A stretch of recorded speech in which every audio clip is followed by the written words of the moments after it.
का अगर लें तो मैंने तो ये देखा है कि जो बच्चे, जो युवक युवतियाँ इतने अरमानों के साथ, इतने सपनों के साथ परीक्षाएं उत्तीर्ण होकर आगे जाते हैं, तो उनकी हालत क्या होती है, जो कि आपकी भी हालत होने वाली है अगर आप इस पर भी ध्यान नहीं देते हैं। तो इंजीनियर्स, डॉक्टर का आप देख लीजिएगा। मैं आपको सिविल सर्विसेज का बताता हूँ।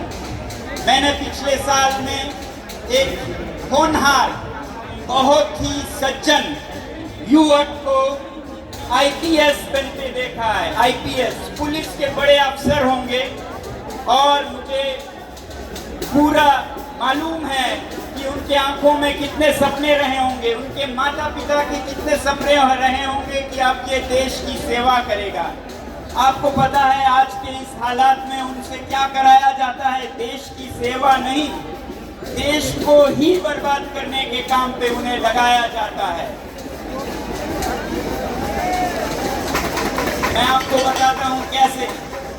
जब 8 महीने पहले मुझे जेल भेजा गया ये कहकर कि मैं एंटी नेशनल हूँ, इतना ज्यादा तो उन से भागने की कोई जरूरत नहीं, मैं भी वही काम करती हूँ।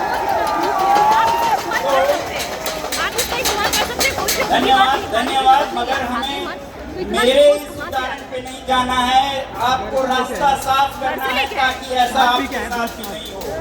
तो मुझ पे जिसने हमेशा देश की सेवा की है, शिक्षा, पर्यावरण के जरिए, उस पर एंटी नेशनल होने के इल्जाम, एलिगेशन फेक लगाने के लिए उस आईपीएस ऑफिसर के सर पर बंदूक रखा जाता है कि तुम ये लिखोगे और साइन करोगे।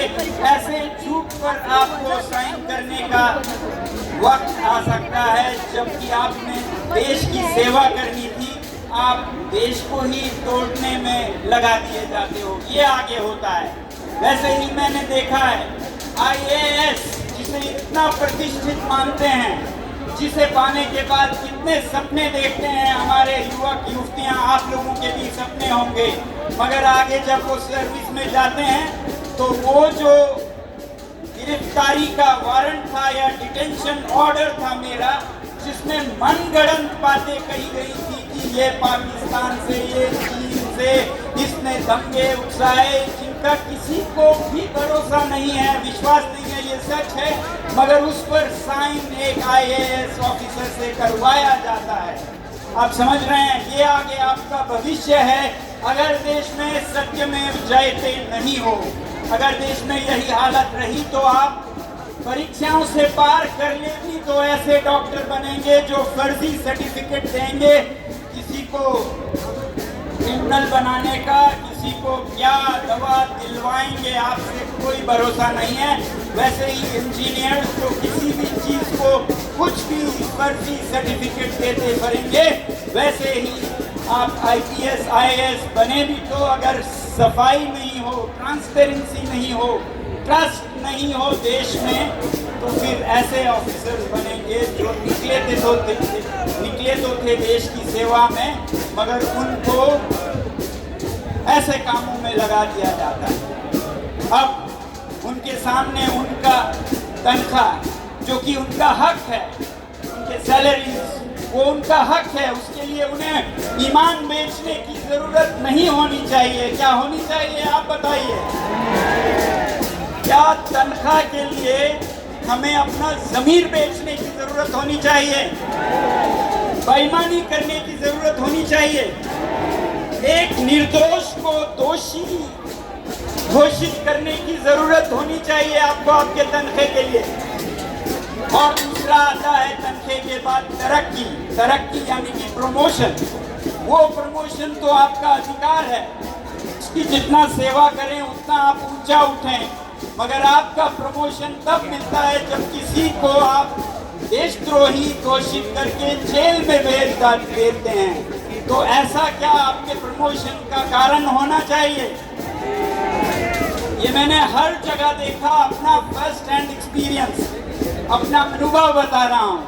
ऐसे आईपीएस ने चार्जेस लिखवाए, ऐसे कमिश्नर ने उस पर साइन किए, फिर मुझे भेजा गया जेल जोधपुर में।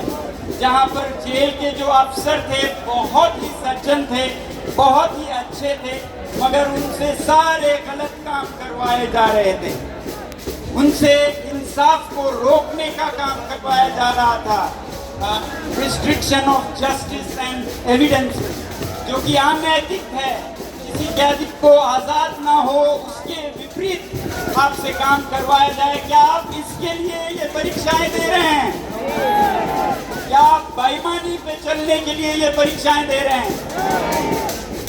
और जो महीने के कुछ पैसों के लिए या किसी प्रमोशन के लिए अपना जमीन बेचते हैं, उन्हें क्या कहेंगे?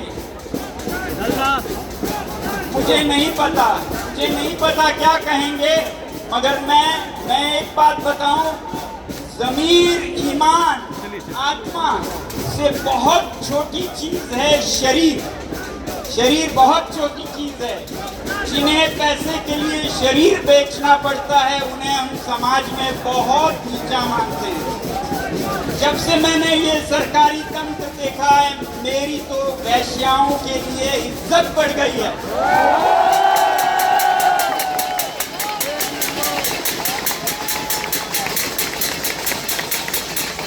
इज्जत बढ़ गई है रेड लाइट एरियाज के वर्कर्स के लिए, क्योंकि वो सिर्फ जिस्म बेचते हैं, मजबूरी में बेचते हैं और किसी का हानि नहीं करते, जितने ये हमारे अफसर एक तनख्वाह के लिए अपनी ईमान, ज़मीर सब बेचते हैं।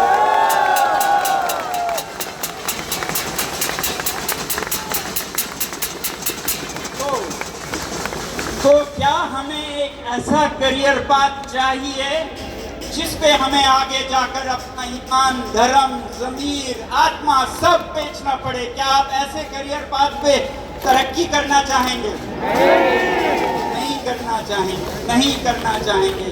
किसी को भी ऐसा मजबूर नहीं किया जाना चाहिए कि जिस्म बेचने वालों से बहुत नीचे गिरे, जिसने आत्मा बेच दी, ज़मीर बेच दी तनख्वाह के लिए, तरक्की लिए, उनके आगे तो वैश्याएं भी भगवान हैं। मैं आज आप लोगों से कहना चाहूँगा कि अगर आगे परीक्षाएं आप सफल भी होते हैं तो सच्चाई का साथ न छोड़े। ऐसे अफसर बने, ऐसे डॉक्टर बने, ऐसे इंजीनियर बने जो सच्चाई का हाथ पकड़ कर चलते हों, कभी झूठ के साथ नहीं हो। और जो आपसे पहले ऐसे सेवाओं में आ चुके हैं, जिन्होंने वो परीक्षाएं जो आपका सपना है उन्हें क्लियर कर लिया है, आप पदों पर बैठे हैं, उनसे मैं हाथ जोड़कर विनती करूंगा, आप